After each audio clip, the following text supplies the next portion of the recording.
the Pittsburgh Steelers walked away from camp. They signed one guy, Anthony Averett, former Baltimore Ravens cornerback, 29 years old, veteran, has 27 starts in this league.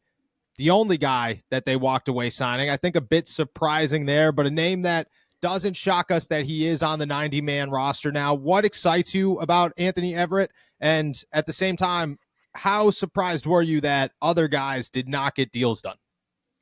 Yeah, I mean, Averett was one of the guys that I was looking at particularly closely going into rookie minicamp. I mean, the experience obviously stands out. He's older. He's got a full year of starting experience and a pretty good year of starting experience at that under his belt. I mean, obviously, no one else at rookie minicamp can really say that. So I was really excited about him. I was kind of curious as to how a guy like him slips between the cracks, but he has had some injury concerns. He sat out all of 2023 Yep. with an undisclosed injury, but I think you assume it's a toe injury that bothered him in 2022 as well.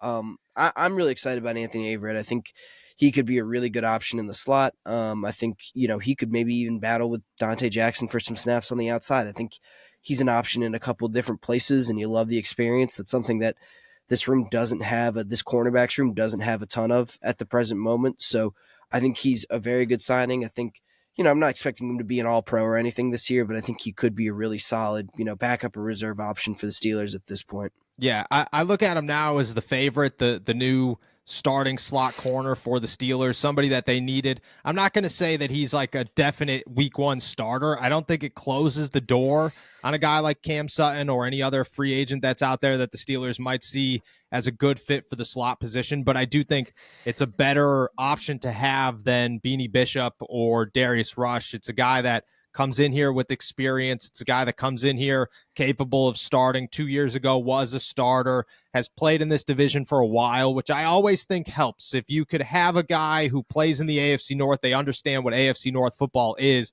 which is a different breed of football. Like it's a different, you're going to play 6 teams or 6 games every season that is just different than the rest of the year. And to have somebody who understands that, I think actually helps, especially on the defensive side of the ball.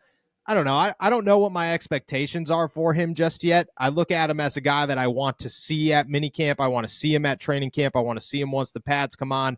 At 29 years old, he's got starting experience, so that's great. But to not be on the field for as long as Anthony Averett hasn't been on the field, you have to look at him and say, there might be some question marks there. Like, how capable are you of handling guys like Stephon Diggs and those kinds of guys? Yeah. There's a difference between a Corey Trice who, missed a year, but is, I believe, only 23, maybe only 24 going into this year versus a guy who is going to be pushing 30 by the time this season ends. So it is definitely different. Averett's going to have to prove not just that, he can stick on the field in terms of his talent, which I think he'll be able to do, but can he stay on the field health-wise? Is he going to be able to recover from that injury and be there for them consistently? Because that was another problem last year. I mean, it wasn't just that the Steelers were, maybe not as talented as some other teams at corner, but they had corners who were dropping like flies, defensive backs that were dropping like flies. It was tough to get a full unit in there, and that's definitely not something that the Steelers want to repeat. And you look at some of the names in that secondary right now, especially in that cornerbacks room, and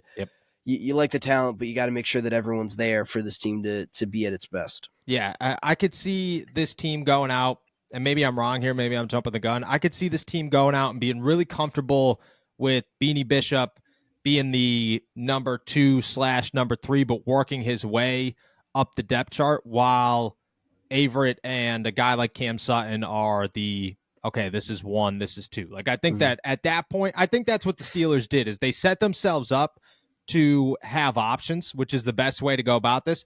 And they did it late enough that you're like, okay, look, this was crazy. I don't know how you pulled this off, but you still have an opportunity to pull this off. If they go into the season with just Averett as the starter, are you okay with that? Like, is that enough to have Averett and then Beanie Bishop?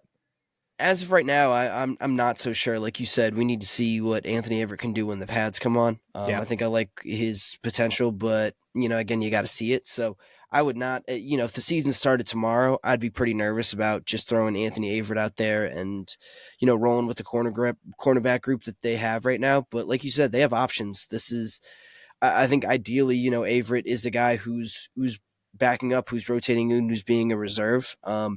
He's I think he'll end up being a solid backup at his best, but I still think the Steelers did a good job by leaving the door open to make a bigger addition, to make an addition that looks more like a surefire starting corner right away. Yes, I agree. I think that you have to keep the door open, but you just never know. You just never know. Like this could be an upgrade from Chandon Sullivan, could be an upgrade from Arthur Millette. You just don't know what you're going to get in this guy. I'm excited to see what they do get in this guy. I'm excited to see what they get in Beanie Bishop, but I'm more comfortable with the Steelers being in a spot where the undrafted guy isn't your, hey, chances are he starts week 1, compared to a veteran that, even if there's question marks, at least you have another option, which is a better place to be than they were 2 or 3 days ago.